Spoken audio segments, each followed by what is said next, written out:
right, we got that, we got that. More people in the waiting room. Okay, getting everything together here. So in homework 3, it looked like there were a few folks who don't have the standard deviation versus standard error versus residual variance committed to memory yet. If you are one of those folks, do not worry. You will get a chance to keep practicing it in the homeworks to come. But I wanted to make sure that we talked about that. So the terms standard error and standard deviation we reviewed last time. Standard deviation has to do with people. So how far off is the average person from the sample's mean?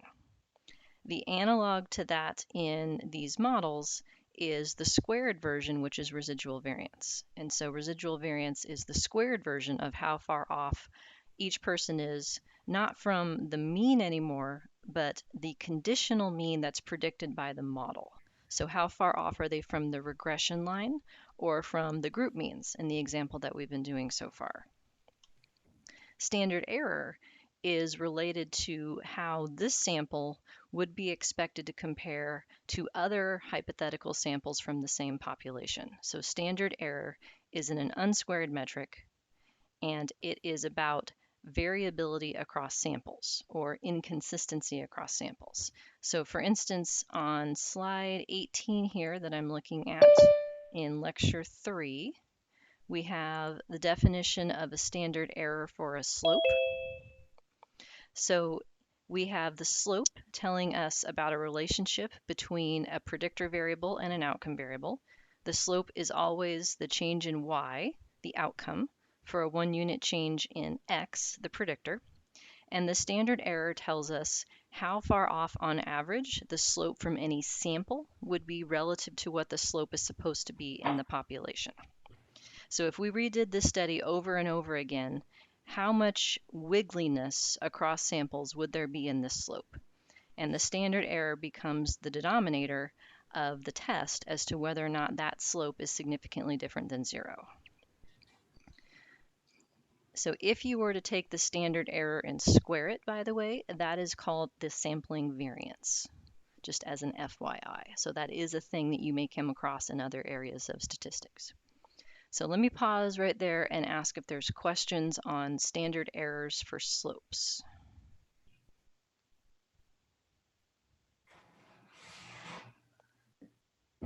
Okay, Maria, do you have a question or are you just off mute? I'm off mute, sorry. Okay, no worries. I saw the box light up and I didn't want to miss it. So questions on that as an idea or concept or things that I can say to help clarify. Okay, so the things that I added then, the standard error for the intercept is the same idea, except changing what the intercept refers to, what the wiggliness is referring to. So I added on slide 20 this morning, this new box right here. The standard error for the intercept is a lot like the standard error of the mean. It tells you the average distance between, for any samples version to the population version. The quantity that the intercept represents, though, is not the sample mean in a model that has more than one predictor. It's the conditional mean. So it's the standard error around the intercept. The standard error for the intercept is the standard error around the predicted outcome when x is 0. So the intercept is one specific rendition of that, and it depends on where you centered your predictor. So in this example right here, we have a predictor of education that was centered at 12. So the intercept for the model is going to be the expected y outcome for someone with 12 years of education. And that prediction of y has a standard error around it. Any prediction of y has a standard error around it, and what that standard error is depends on where you are on the predictor. So the formula to compute a standard error around a predicted outcome of any kind is right here. The picture that goes with it, which I added another box here to help clarify, shows that the standard error around a predicted outcome is the smallest when you are at the mean of the predictor, and it widens because of this idea here. The more the slope differs, the more the predictions for the ends are going to change, but the middle stays the same. So the middle is the most precise and it widens as you go outward. The intercept happens to give us one cross section of this point, but if we changed where 0 was in the predictor, we would get a different cross section. And actually, if you are working with software in which you can't write estimate or LINCOM type statements, that's one way to cheat to get the model to rearrange itself would be to recenter your predictor at a different point. So then the intercept becomes the predicted outcome at that new centering point instead of the one that you had. So I added this box to try and clarify the difference of what the lines mean as well. The dotted lines add in the contribution of the error term. So the residual variance, meaning how much variability is left over beyond the regression line. And the confidence intervals that are much larger take into account that additional expected variability. So does that make sense or help? A little bit? Can you Okay. go back to that new addition you made in the previous slide? Yes. This is slide 20 in lecture 3. Okay, so when you mention standard error for BO or any y hat, so some other y hats would be B1, B2, etc., right? Nope, No, not quite. yeah. So So y hat, you mean by y hat, do you mean the conditional mean yes, yes, for every value of x? yes. Okay. So y hat is the combination of the fixed effects in the model without the error term. So y hat is what the model says the outcome y is supposed to be. Beta 0 is one specific rendition of y hat that happens when your predictor When is x is at the 0. centering point. Exactly. Okay, yeah. Okay. So then y hat is just beta 0 in that case. But when we're talking about sort of the concept of the standard error, it's around y hat. Beta 0 is one specific value for what y hat could be when Yep. x is 0. Got it. Okay. Can you go to the next slide now, please? Yes. Um,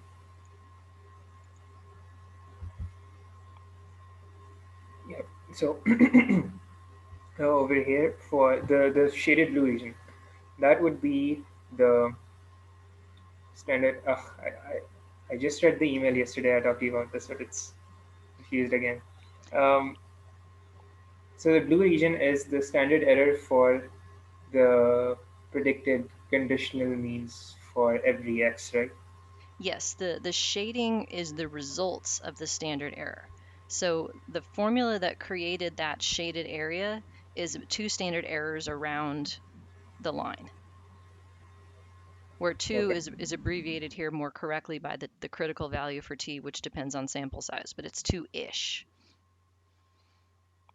That's what created that boundary. So if you were to compute a confidence interval around each y hat predicted outcome, that confidence interval is shown by that blue shaded line, and it's going to be narrowest where x is at its mean.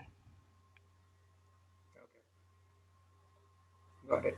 And the dotted line is the square root of mean squared error added, Yes. Yeah, right? I think it's two. I'd have to check for sure, but I think it's two standard deviations where if you take the square root of the mean square error residual variance sigma squared e thing, because that's in a squared metric. So if you unsquare it and take two of those, I believe that's what gets you out to the dotted lines. Okay. Can you explain how we use or interpret this in the context of this example for education? Um, if you wanted to try and predict what the outcome would be in a new sample, you could use the solution from this sample to do so, but you would have to take into account the fact that your predictions are overly optimistic if they don't take into account the residual variance. So if it's just what the model says, that's this very, very narrow line, the interval around the line right here. But the more realistic interpretation of the range around any predicted score is given by the dotted lines that takes into account the variability in the sample. Okay. Okay. Because there's a lot of reasons why people differ from each other that aren't in the model. And so any sort of prediction that is going to quantify the range around your expected value needs to take that into account. Okay. So it would be better to use the dotted lines just to be safe, I right? think that's a more realistic version. Okay. Yeah. Got it. Thank you.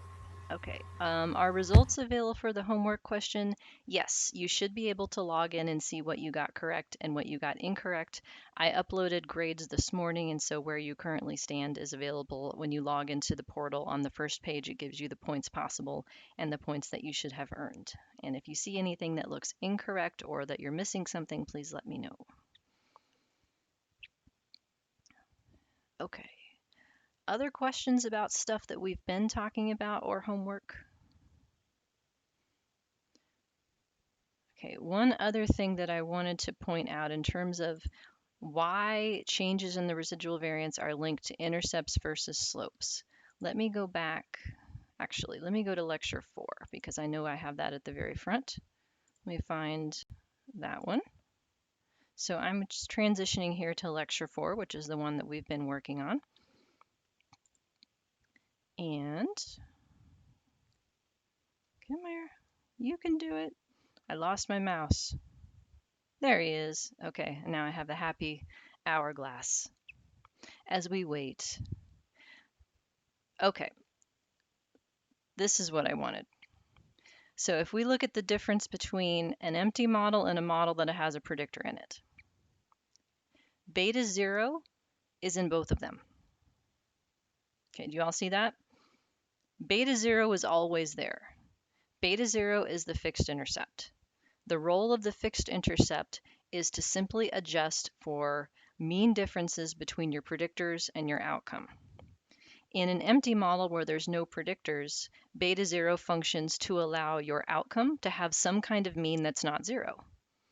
Otherwise, what you'd be saying is that everyone's best guess is 0, and that doesn't make sense as a naive starting point. So beta 0 is in both. In other words, beta 0 is held constant.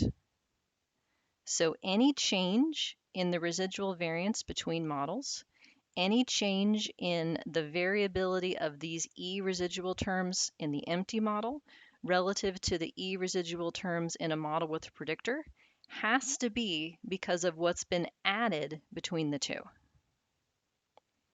So another way of saying that is that relative to the model with this single X predictor, the empty model is nested within it. It is a subset. And so if the E variance, residual variance, mean square error, mean square residual term, those all go together. If the variance of those E's went down, it has to be because of the new term, of the beta 1 term that makes them different. So if your slope is significant, that necessarily means that the reduction of the residual variance is also significant.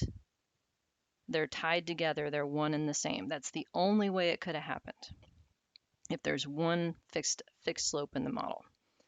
If the slope for x were exactly 0, if x truly didn't matter, then you would expect the residual variance to stay exactly the same. It will never go up though. Not in this class, anyway. It does in other classes, believe it or not, but that's for different reasons. In this class, your residual variance will never go up because relative to the empty model, that's all the variance there is to be had. And your task is to make it go down, to explain why people differ from each other. And the worst you could do is offer an explanation that doesn't matter. And if the predictor explanation doesn't matter, then the variability stays the same. If the predictor explanation does matter, the variability of those E's goes down. So there's a one-to-one correspondence between the change in the residual variance and the slope when there's only one slope. We're going to break that tie today. Okay. How we doing? Yeah. So significance of the intercept is not usually important. Yeah. The only situation in which I could think of it being important is if your outcome being 0 meant something conceptually. So if you had like if you had an outcome that was went from negative something to 0 to positive something, and you were going to interpret scores above 0 as meaning something different. Let's say you're measuring some sort of political tendencies where negative numbers indicated conservatism and positive numbers indicated being liberal, and 0 meant that you were in the middle. And you might want to test whether or not a given person is significantly liberal or significantly conservative, meaning like away from 0. Like, but 0 would have to mean something in order for the significance of the intercept as being away from that 0 to matter. That's not usually the case, but it could be. Okay, other questions or things I can clarify? I'm happy to repeat myself as much as needed, by the way, because repetition is the key to success. How are we feeling? There's no wrong answer to this question. How are you feeling? Eh? Yeah. I know that this stuff is heady stuff, but just think back to all the things that you've learned how to do in your life that you take for granted now. I remember when I first learned how to drive a car. Do you remember this? Those of you, does anybody not know how to drive a car?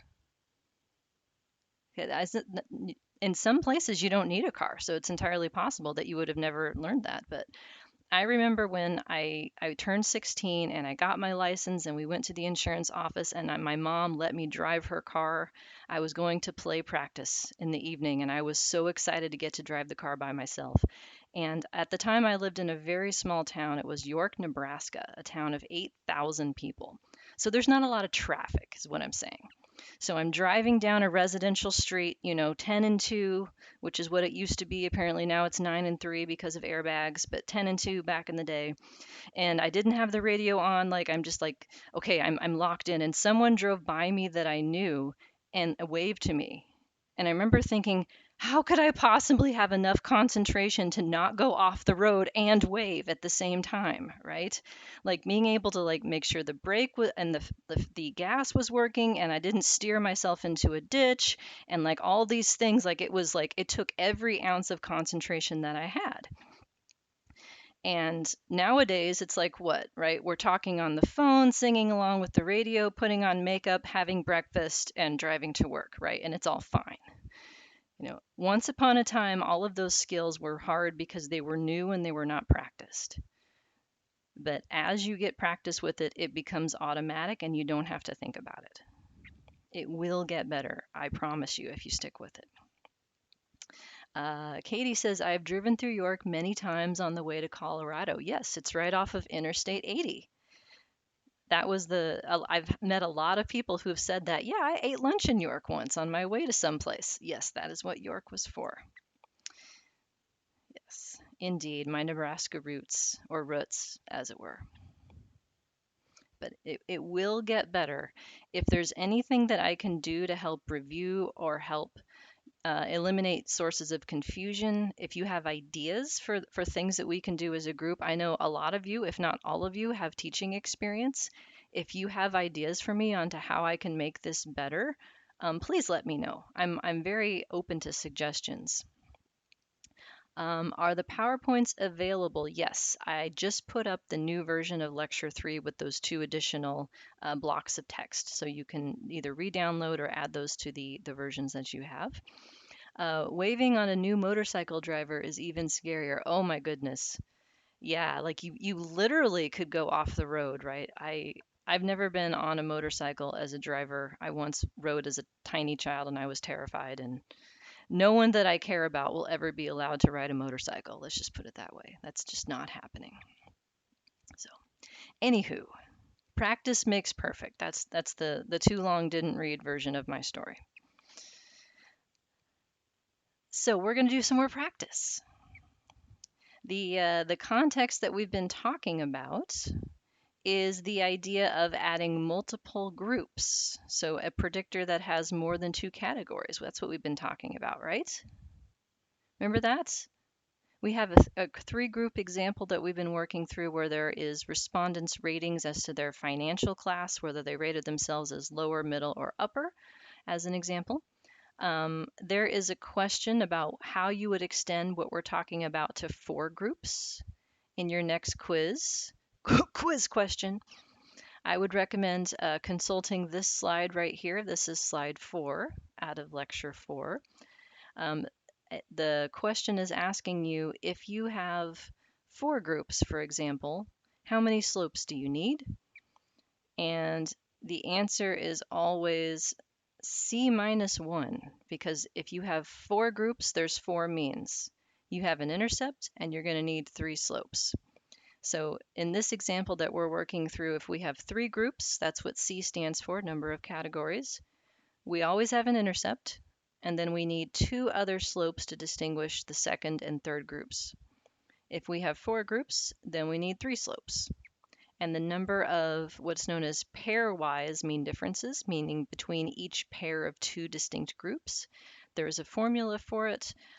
It works out that if you have three groups, then there's three possible mean differences between the three groups, because you can do low versus medium, low versus upper, or medium versus upper.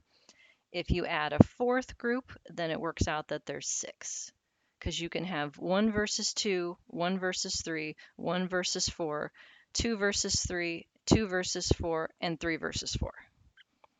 So if you don't want to do combinatorics, you can count on your fingers, and that works just fine. With 5 groups, it's 10. With 6 groups, it's 15. I'm just used to doing this in my head for other stuff, so eventually you'll get used to this. There's also questions that you might ask about group means that don't have to do with pairwise groups. So for instance, if you had, say, a treatment group and then two different kinds of, or excuse me, you had a control group where treatment as usual kind of thing, and then you had two different kinds of treatment. One of your questions might be something like, do either of the treatments work?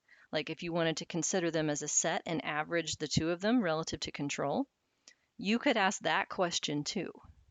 So there's lots of potential differences involving groups that you could think of and build into a model. The good news is that if you've got your three groups, it only takes two slopes to be able to separate them however you want to. All right. So questions on that as a concept?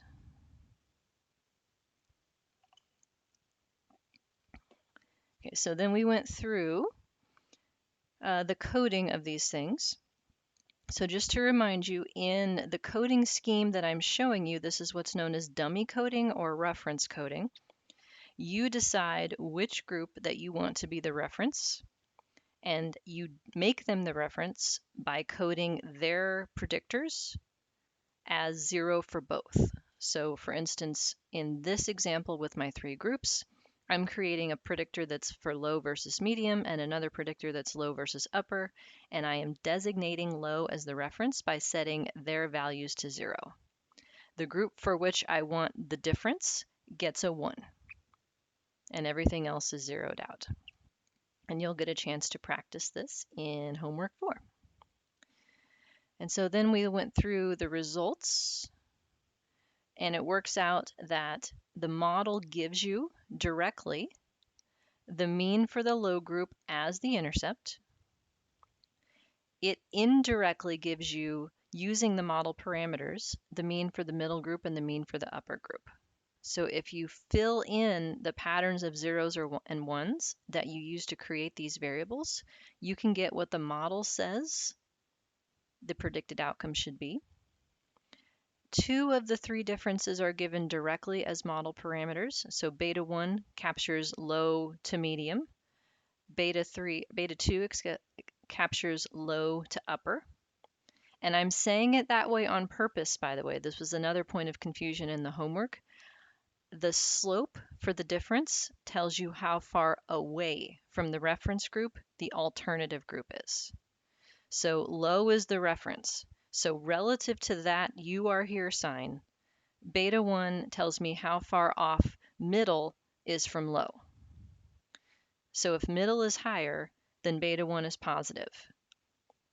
If middle works out to be lower, then beta 1 has to be a negative slope to get down to middle. Likewise, beta 2 tells me how far off upper is from low. And so it would take on a positive value if upper is higher than low. Beta 2 would take on a negative value if upper is lower than low. So direction matters and tells you who's higher. And the third difference can be found as a linear combination of the two. And so this is where we got out the triangles in Excel last time, and I tried to do finger math to the remaining difference between the fingers. If you take the two lines here that give you the means and you literally subtract them, that gives you the missing combination. So if I want to compare upper versus middle, then it would be the mean for upper minus the mean for middle. The beta zeros drop, and that's where it comes up with this beta 2 minus beta 1. So differences between the slopes will give you the differences for groups that are not the reference. Those are the ones that are going to be implied by the model, but not given directly as one of the slopes. So then we got code to do all of that. So we have estimate statements in SAS and lincom statements in Stata. So let me get, here we go, there's the estimates. In writing these estimate statements, anytime that you're writing an estimate to generate a predicted outcome. So when you're trying to make a y hat, in this case, I'm trying to make a y hat for the low group, a y hat for the middle group, a y hat for the upper group. Anytime you're writing a statement for that reason, the statement has to include the intercept and every single predictor in the model, because the whole model makes my y hat. So the terms that drop here have zeros next to them, but I've included them here for completeness so that you could see the pattern. So in predicting y hat for each of my groups here, I've got the intercept as the first term because the intercept contributes to everyone. And then the second terms turn on or off based on the coding scheme. The last three estimate statements do not have intercepts in them because the last three estimate statements are giving you differences between groups. And the intercept cancels when you're looking at differences between groups. So those are used to give you slopes or linear combinations of slopes that give you differences between groups. And by the way, folks who grew up on SPSS, oh, they're awake again. Yes, hello. Welcome back, SPSS users. SPSS in the GLM package does not have these estimate statements. That is one of the reasons why I can't teach from it. It does have statements that are called test statements that show up in some of its packages, the more recent ones, but not the older ones. So SPSS is not going to give us all of the pieces of information that I want you to know how to ask for. That is why I don't pick that package, one of the reasons.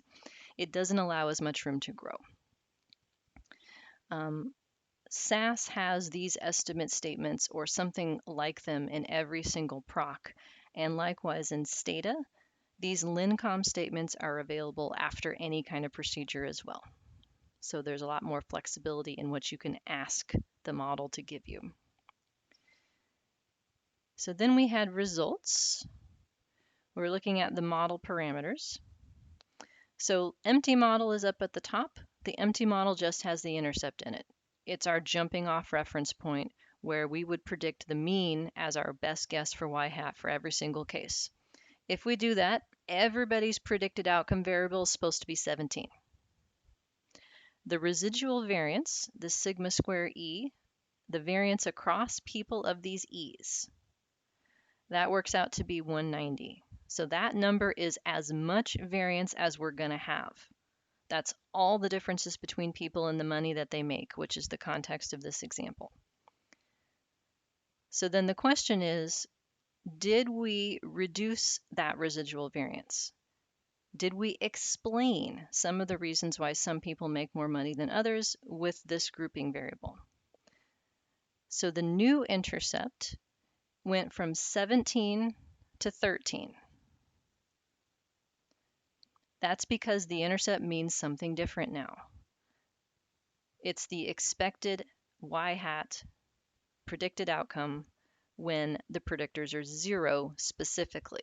So it's not the mean for the sample anymore. It takes on the mean for the low group because that's when all the predictors are 0 based on my coding scheme. Beta 1 is going to say what happens to y when L versus M goes from 0 to 1. In other words, what is the difference between the medium group relative to the low group as the baseline? And the slope coefficient was 8. So the medium group makes about almost $9,000 more. That is significant. So significant or not, that binary decision is always given by your p-value. What's the magical p-value cutoff where significance starts? Yeah, hand signals. 05 or 05 this way? I had it right, didn't I? 05. Yeah. So that's the traditional alpha, but it's the alpha is the cutoff point you set ahead of time.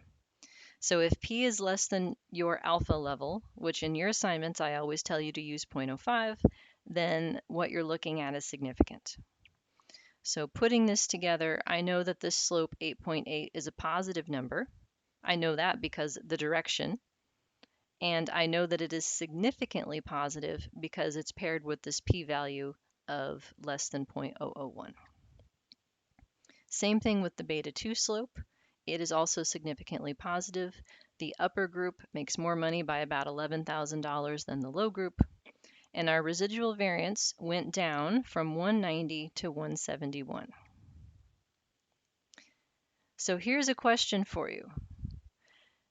Do we know which of the slopes made the residual variance go down? Because before there was a one-to-one correspondence. If I put a slope in and that slope is significant, then I know that the decrease in the residual variance had to be significant. But now I've got to change. It went from 190 to 171, so it did go down. But it could have gone down because of beta 1 or beta 2 or both. I don't know yet. In order to ascertain the whole contribution of the model, the set of slopes, I need a new test. And that's what we get to talk about today, our new friend F.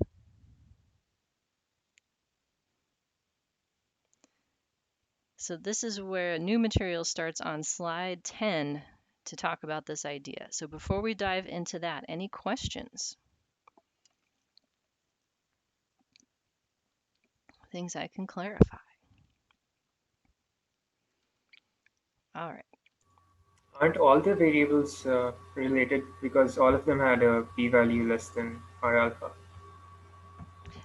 In this case, we know that the two slopes in the model, so let me back up one slide here. Each of the slopes is significant, so each of those contributed, but the third contrast is non-significant. Yep. So there's still some ambiguity in that I could have set up my coding scheme to make middle the reference. And if I did the coding scheme where middle was the reference, then I know that the difference of middle versus low would have been significant, but the difference between middle versus high would not. No, okay, so the ordering matters now. Well, the question is like, if the residual variance improves, how do we know, like, how do we judge the parameters sort of as a set? Because these two slopes work together to give me 3 means and 3 mean differences. So Okay. there's not a one-to-one correspondence is the idea. Okay. So how do we judge them as a set? That's where I'm going. Could I please hide the screen sharing controls? Yes, I can do that. I am the Lord of the Zoom. Tasha is ready for F. Yeah, F this. We got this. All right. So the general concept that I'm introducing here is the idea of how do you take a set of slopes that work together to describe the joint impact of a predictor and assess that set of slopes significance. So the research question here would be something like, does respondent class predict income? Where respondent class is a three-group distinction that requires two slopes to distinguish all three groups. So how do I answer a question about those two slopes together that give me three different pairwise mean differences as a set? That's the idea. So we're asking this question, you can think of it two different ways. Is the residual variance from the model that has these sets of slopes in it significantly lower than the variance we started with from the empty model? Or alternatively, does the predicted y hat that's given by the model correlate significantly with the real one? Because the role of a model is to give us a custom predicted outcome for each person, a custom y hat based on their predictors. So to what extent does that prediction correlate with the real thing? So you can think of it either way, but it's going to converge onto the same answer. So this more general idea of lumping slopes together to ask whether as a set they're significant, this is known as a multivariate Wald test. This is our first example of this type of test, but there's others that we will see. And in order to do this test, we have to cage our results in two types of relative terms. So degrees of freedom is coming back in, but we have two different kinds that we have to pay attention to. There's numerator, which is the number of slopes. So the way that this is always expressed is k minus 1, where k is the number of fixed effects. The minus 1 is because we're not counting the beta 0 intercept. Remember, beta 0 intercept is always there. It was there in the empty model and it stays there the whole time, so we don't count that. We're counting the things that we add as predictive information, the x's, and how many slopes did it take to represent the effect of our x. In this first example, because we have three groups, it took two slopes. In your homework, you're going to have four groups, which will take how many slopes? Three, yeah. So the three slopes work together to distinguish the four groups. So that would be numerator degrees of freedom of 3 in your homework for the number of slopes you're testing simultaneously, or numerator degrees of freedom 2 in this current example because we have three groups that we're distinguishing. So we need to know that. And then we also still need to know degrees of freedom denominator. So you'll see me abbreviate this with DEN as the subscript, degrees of freedom denominator. That is the number of points we haven't spent yet based on our sample size. So it's sample size minus the number of fixed effects. So we need to know both of those things. And in the general linear models that we're working with, we need some way of capturing the amount of information that our predictors are responsible for explaining, capturing. And the term that we're going to use for this is a new term. I don't think I've introduced it yet. Sums of squares. Those of you who've taken statistics before, have you heard of sums of squares? It's a thing. People love themselves some sums of squares. You can think of it more simply as the numerator of the variance equation. So how far off each y is from the one that's predicted squared, sum that up over people, that is sum of the squared offnesses. So they drop the, what it is, it's funny because they drop what it is the sum of the squared of. Like the sum of the squared is a set of adjectives, right? Because there has to be a quantity that's being squared and then summed, but that part is dropped from the explanation. Deviation from the mean is what we have right here. So the total sums of squares that go into the variance term is the deviation of each case. So y sub I is the y for each person minus y bar, which is the sample's mean. So this you can think of as the definition of what E would be in an empty model, where all of the variance is still there to be explained. So that's the sums of squares total. That terminology, sums of squares, just is what you do if you forget the n minus 1 on the denominator. So rather than saying the word variance, I'm going to say the word information to try and describe what sums of squares is capturing. You would have to divide it by the sample size to think of it as sort of information per person.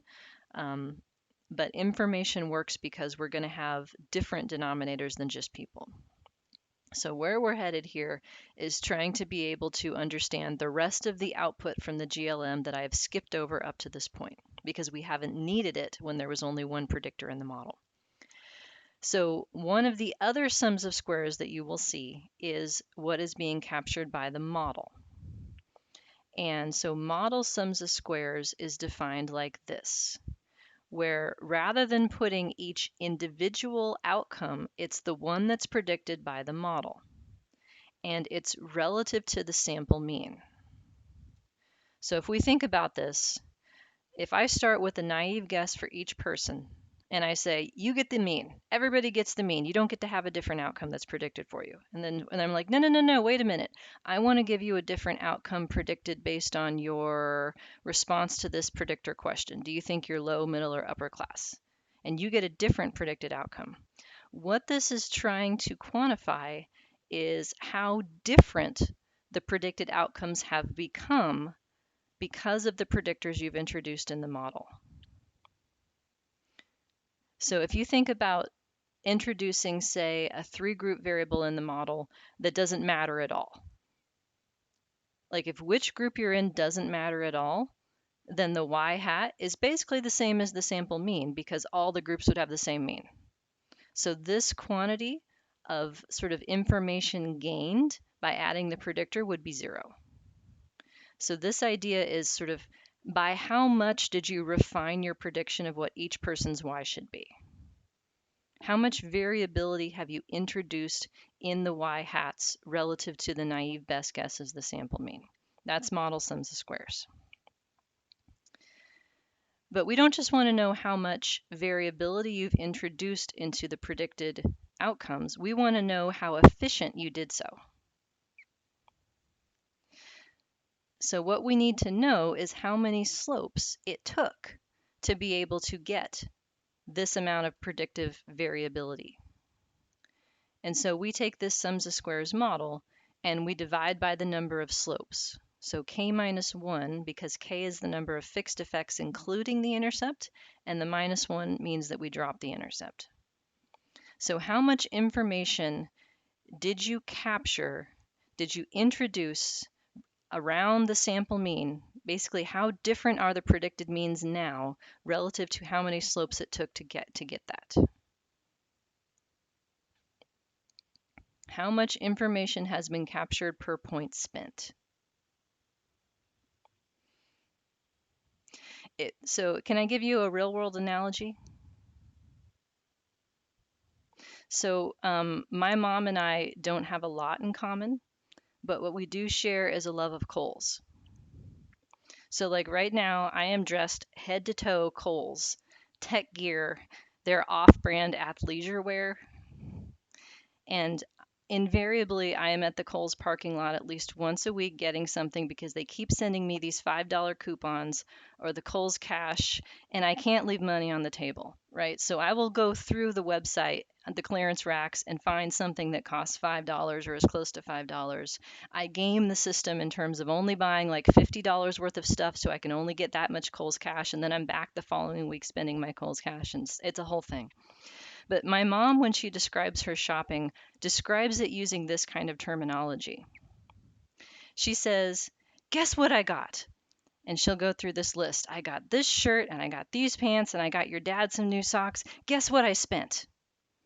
And then she'll give me the total. And it's like she's so impressed that she only spent $15 and she got this whole bag of stuff, right? And it's the ratio of how much stuff that she got for how much Kohl's dollars she had to spend. And I have to say Kohl's dollars because they don't have a conversion to real dollars, right? By the time you factor in the Kohl's cash and the $5 and the points and everything. So this is kind of like that. It's like how much clothes did you buy and for how much dollars did you spend? So it's like clothes per dollar spent. So what is your model buying you, right? Like the empty model is like an empty bag. So you get your predictors, you put your predictors, and it's like if you have a really good predictor, you have a lot of clothes that you just got. Like the predictor does a lot of work. If you have a crappy predictor, it's kind of like you still have an empty bag. So how much did you get for the money? That's model sums of squares. And when we correct how much did you get for the money, this ratio, that becomes mean square. So it's like information captured per point spent, per slope in this case. So you will see mean square model as a term that shows up on your output. Tasha likes the stories. Good. Well, I've got a lot of stories. Yeah, Weight Watchers is another way to talk about this, although thinking about, not being able to devour the Halloween candy upstairs is going to make me triggered, right? I'm in a pandemic. I'm teaching in my basement, right? I'm going to have the effing Halloween candy. Like, I can only like manage so much self-restraint in a day, you know? And if it's the COVID-19 that I end up with, then just so be it, right? It's okay because Kohl's wear is a lot of elastic. Tech gear, I'm telling you, it's very, very nice clothing. I even have the shirt even has one of those thumb hole things so that if I'm cold, I can like tuck my hands in. It's very, very nice. And yeah, this shirt cost me like $6. So, anywho, so yeah, amount of stuff bought per slope that it took to buy it. That's what we're going here. Monkey paws, is that what this is called? Okay, I didn't even know. Good to know. So, but the other thing that we got to know is how much we could have done, right? Like the clothes that are still there taunting me that I didn't go into. How much is left over? Well, you could have bought this and this and this and this. So what is left over is the idea of residual information. So now this is y sub I minus y hat. How far do I still have to go before I have purchased everything in the tech gear collection? So this is all the reasons why somebody gets a different outcome than what we predicted that we don't know yet. So all of the things besides education that affect your income, all of the things beside group membership that affect your income in this example. So this is the work that we still have to do from a prediction standpoint. This is all the information we don't know why it's there. We just know that people differ from each other and I don't know why yet. That's residual sums of squares or error sums of squares. I don't like error as a term because it makes it look like you did something wrong, but you didn't do anything wrong. People just differ from each other, and that's okay. So we adjust this, all the things that we don't know yet, by how many more slopes we could possibly add. And that's denominator degrees of freedom, sample size n minus the number of fixed effects. So how many more slopes could we add to capture all of this residual differences between people that we don't know why it's there yet? So this is how much is left per point remaining, per slope remaining, or per Weight Watchers points, as it were, or Richardson wallet points. So these are the things that we have to know in order to describe how good our model is. So the set of slopes that's working in our model, how much information did they capture sort of per slope as an aggregate? That's mean square model relative to how much information is out there still in our outcome that we don't know yet per slope we have the potential to add, and that's mean square residual. And then we're going to take those two things and make a ratio out of them. So in stats terms, everything that I just said is on this slide. So in your output, you are going to get all of these quantities. You're going to have a column that's called sums of squares. That's information. Model is information captured by your predictors. Residual is all the information yet to be captured, all of the reasons why people still differ from the y hat that you gave them based on their model. And these two things added together are the total. Then you have your degrees of freedom. Number of slopes, numerator. Number of slopes that you could have added, denominator. And then sums of squares divided by degrees of freedom gives you this mean square column. And the test of whether or not our information that we've captured by the model is enough, that's F. So we're going to end up with a new test statistic. F test is what I'm going to call that. And F is a ratio of mean square model to mean square residual. F is a ratio of information that we got over information yet to get. And each of those is per point, per slope. So information per slope got on the numerator over information yet to get, residual, what's left over per slope that we could have added. So you can think of F in those terms, or you can think of them as a function of something else, which is this R square. So R square, you can think of it in two different ways. R square is an effect size for how good our model is. You can think of it as the proportion of residual variance that has been accounted for by the model. So in our example, we had 190 and it went down to 170. So what proportion is the difference of 20? That's R square. Or you can think of it as the square of the correlation between the y hat predicted by the model and the real y in your data. You can think of it either way, and it works. So here's what F looks like. F is a squared distribution. So it's like chi-square in that it's always going to have positive values. So that means you can't look at an F and know which way the slopes go. It has numerator degrees of freedom. So you need to know how many slopes are going into your F. And it has denominator degrees of freedom. So it corrects for sample size. So unlike chi-square, it corrects for sample size in the denominator. And so F takes on all different shapes based on these degrees of freedom.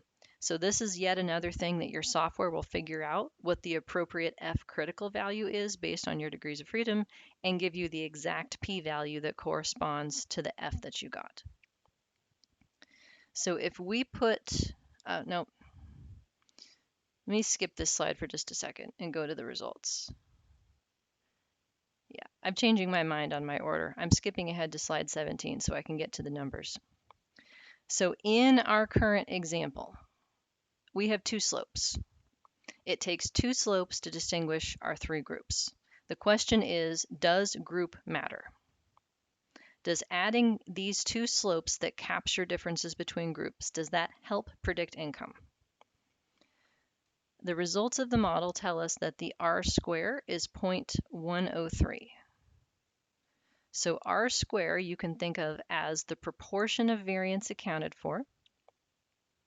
So relative to the 190, our residual variance went down to, here's the number exactly, this 171. So the change is 10%. So our model has explained 10% of the variability in this outcome variable. Now the question is that enough? Is that a lot? So the significance test for the proportion of variance that we've explained by our two slopes, that's going to be our F. And F is going to be the last value all the way over to the right here with a p-value next to it. So 42 is our F value. 42 is how much information our model captured per slope over how much information is yet to be captured per slope we could add.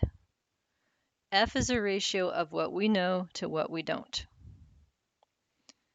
And 42 means we know 42 times as much as we would know by chance. F of 1 is sort of the neutral point where we don't, then adding the slopes didn't help. And so we'll get a p-value that goes with this F. And in this case, it is less than 0.001 for sure. So this format right here, slide 17, you're going to practice this about 7,000 times before the end of the semester. There is a standard way of reporting these things that I want you guys to learn. It's always F and then in parentheses the degrees of freedom separated by a comma. So the first degrees of freedom is the numerator, how many slopes you're testing simultaneously. Degrees of freedom denominator follows, which is how many slopes you could have added based on your sample size, equals the F value that you got. Now, rather than just going straight to the p-value that goes with that F, as we've done up to this point, so we had like a t, and that goes with a p-value, and we had a chi-square, and that has a p-value. There's one more thing that you have to report, and it is the residual variance. It is abbreviated MSE for mean square error. So the term that goes in here is the mean square residual. This number right here that I've had you already practice entering into your homework, the residual variance. The reason that people want that is because if you give them this mean square residual and you give them the F and you give them the 2 degrees of freedom, they can recreate the rest of the table. Every other number is a linear combination of these 4 things: the 2 degrees of freedom, the F, and the residual variance labeled as mean square error. So those are the things that will go into a results section that summarizes this whole table.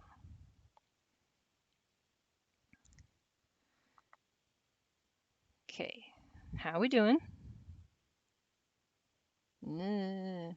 So the big picture here, what we're testing is a set of slopes that work together to jointly describe the effect of a predictor.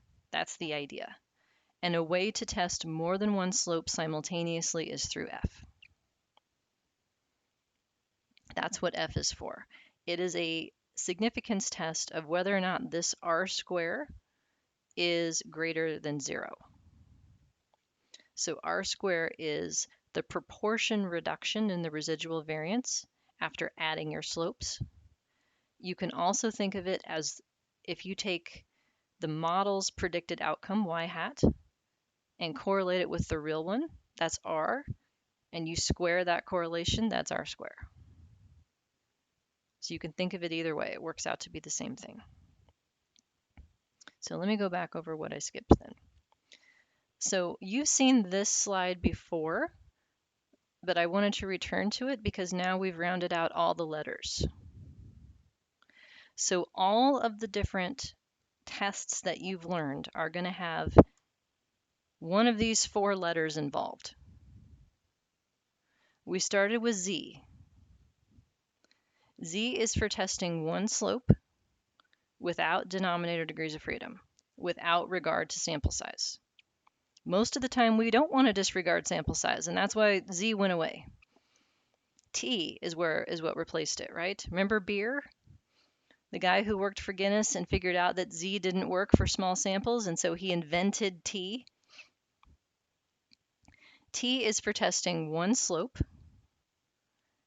and doing it by paying attention to your sample size, denominator degrees of freedom.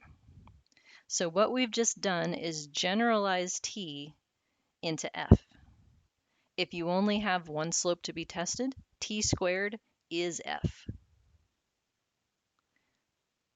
If you have more than one slope to be tested, F takes into account not only the standard errors of each of those slopes, but also the covariance between the standard errors, because the slopes are related to each other. So F is a joint test of the slopes, more than one.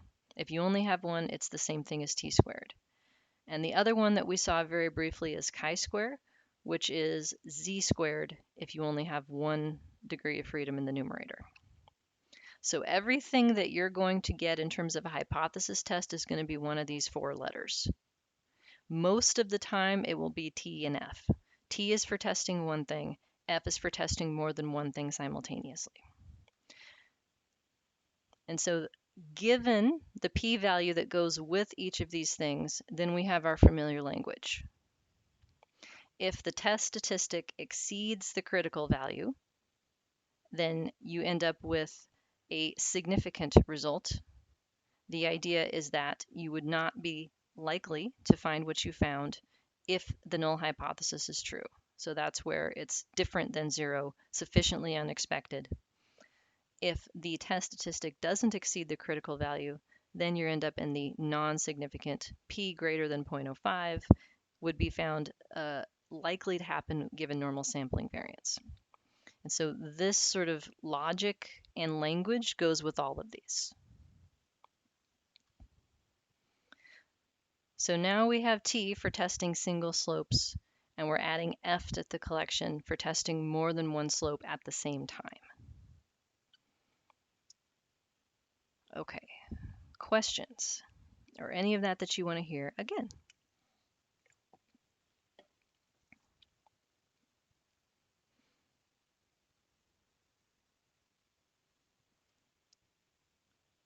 Okay, so quiz question. So trying to relate these things to each other. When we had one predictor in the model, so what you just finished for homework 3, what we did in example 3, where say we looked at the slope of education, or we looked at the difference between two groups. Each of those took only one slope to be able to look at the relationship between that predictor and a single outcome. So we test the slope using t, and t is formed as whatever the slope was estimated to be minus the null hypothesis, which is usually 0, divided by the standard error of the slope. So we never talked about f or r square in this context because we already know what they are. If you take this t and square it, the test of that slope squared is the f-test of the model because the model is just that one slope. So if t is significant, so is f. T squared is f if you're only talking about one slope. Likewise, the standardized slope, if you only have one predictor in the model, is the same thing as the Pearson's correlation. So if I know the Pearson correlation between an X predictor and a Y outcome, and I take that correlation and square it, that's my model R square. So if I only have one predictor in the model with one slope, the correlation that that slope is conveying squared is the model's R square. The t test of the slope squared is the f test for the model. So I only need one set of results or the other because they're redundant. If I have more than one slope though, then I lose that one-to-one correspondence. R square is asking about the model as a whole. How much variance do these two slopes and any linear combinations you could think of that use them account for in the outcome? And F is the joint test of these two slopes working together to describe the three group means and their differences. So then we need everything. And just like there is a adjusted R, there's an adjusted R square. I have seen this more often in textbooks. I have never had anyone ask me for it. But in case somebody does, I want to point out that ProcReg gives it to you in SAS, and both versions are already provided in the state of regress that I gave you. And you might be asking yourself, why do you have to do ProcReg and ProcGLM? In homework 3, I had you do both. because in proc reg you can't have estimate statements either. So in software, you will find a lot of this, that not every single package does everything that you want it to. You may have to look for differences within software programs across different packages. So for instance, procglm allows estimate statements that you can get linear combinations, but it doesn't give you standardized slopes or adjusted R-square. Procreg does give you standardized slopes and adjusted R-square, but it doesn't allow you to ask for linear combinations of parameters. So if you know both of them, then you can work between the two to get everything that you need. And both are provided in state as regress, so that's fine too. All right. Questions?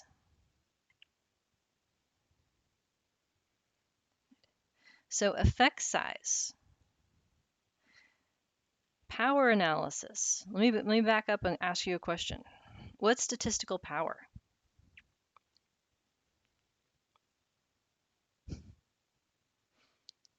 I'm seeing a lot of hands like, I don't remember. Isn't it the three things? With three things make power. I'll take that. Yeah. What are the Okay, three so things? it's effect size, Hmm? the p Alpha. value, or is that okay? Alpha. And then the third is help me. Jay's helping you. You can phone a friend. She says Sample size. Yeah, sample size. So power is the probability of finding an effect that is actually there. And so one of the things that when you're planning a study that you may be asked to do is provide a power analysis. And that from that, you're supposed to be able to determine your sample size. Well, I have helped a lot of people do power analyses, and they say, okay, I'm writing a grant and I need a power analysis. And I'm like, power of what? And then they tell me a little bit about their project, and I'm like, no, power for what? And here's what I mean. So if we think about effect size and power in this example, we're going to use D because we're talking about group mean differences. And here are all the different effect sizes that I might want to consider if I were trying to do a power analysis to plan for this type of model to be estimated in a new study. So here's 4. I can convert my beta 1 slope for the difference between low and medium. That's where t comes from. I can take that t and put it in the formula for d, and my d works out to be about 0.65. So the difference between the low and middle groups is 0.65 standard deviations. If I want to have adequate power to detect a difference of d equals 0.65, where adequate power is greater than 80%, I need lowercase n better than 45. Remember what lowercase n is? It's per group. Big N is the overall sample size, little n is per group. So I need at least 45 people per group to be able to detect this effect. Low versus upper corresponds to a D of 0.27. So a smaller effect, about 0.3 standard deviations. In order to have enough power for that one, I need at least 175 people per group. Middle versus upper was the smallest effect yet. It was actually non-significant. If I wanted to have enough power to detect that slope corresponds to a D of 0.05, so 5/100ths of a standard deviation apart. I need 2,100 people per group. And then last but not least, if I want to talk about the power of the model, the power of the two slopes to work together to account for variability, well, I can use the R-square as my effect size. R-square is 0.103 in my results. The square root of that is 0.322. And to detect an R of 0.3 with 80% power, I need a total sample size of 85. So I've got 4 different estimates of how many people I need. And this is why I say power for what? Now, which of these is the right answer? Well, 2,100 people per cell is not likely. Yeah, this is where you'd have to be like, well, somewhere between maybe 45 and 175, because I will have more than enough power for this effect size, but I may not have enough power for this one. So in thinking about power, what is the effect you're going to be powering is very critical. And recognizing that these models give you a lot of options is important. The one that corresponds most directly to your research question is the one that you would want to try and power. And yes, I have encouraged researchers to reword their questions to make the power analysis more palatable. It's not cheating, I swear. I want to have enough power to detect differences between groups. If I say it that way, then I'm talking about the last one. Because the power of the model to detect differences between groups, I'm talking about the R square of the model. If I want to narrow in on the particular groups, then I got to be more specific. So we'll get a chance to see where this stuff shows up in your output next time. All right, any questions before we adjourn for today? All right, then have a good day. Let me know if you need anything. See y'all later.